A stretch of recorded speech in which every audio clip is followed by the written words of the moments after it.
అయితే నేను ఏం చేశానంటే, చిన్నప్పుడు అంటే యవ్వన ప్రాయంలో ఉన్నప్పుడే సినిమా పాటలు ఎక్కువగా పాడుతూ ఉండేవాడిని. ప్రేమ సినిమాలు ఎక్కువగా చూస్తూ ఉండేవాడిని. అలాగే 10th క్లాస్ తర్వాత కాలేజెస్లోకి వెళ్ళినప్పుడు సినిమా పాటలు ఎక్కువగా పాడుతూ ఉండేవాడిని అండి. తర్వాత దేవుడు నన్ను దగ్గర తీసుకున్నప్పుడు 2015 దగ్గర నుంచి ఇప్పుడు వరకు 2024 ప్రజెంట్ ఇప్పుడు వరకు కూడా ఒక సినిమా కానీ, ఒక జబర్దస్త్ కానీ, సినిమా పాటలు కానీ నా ఫోన్లో కానీ నేను కానీ పాడటం కానీ చూడటం కానీ జరగలేదు.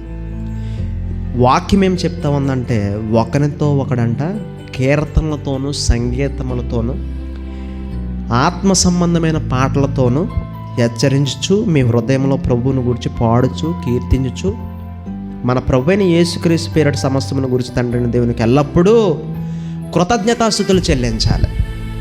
అయితే ఈ రోజుల్లో చాలామంది ఏంటంటే యవ్వనస్తులే పెద్దవాళ్ళే సినిమా పాటలు ఎక్కువగా పాడుతూ ఉన్నారు. మళ్ళీ అదే నోటుతోటి నీ ఉంటే నాకు చాలు యేసయ్య అంటారు. సీరియల్ చూస్తూ ఉంటారు. సినిమా పాటలు ఎక్కువగా caller tones, ring tones. Cinema లేకపోతే లేరు, సినిమా పాటలు లేకపోతే లేరు. ఎప్పుడైతే దాన్ని విడిచిపెడతావో దేవుడు మనల్ని, మన స్వరాన్ని ఇంకా వాడుకుంటాడు, మన ఆత్మని ఇంకా బలపరుస్తాడు, మనం ఇంకా ఆరాధనలు ఇంకా బలంగా ఎదుగుతామండి.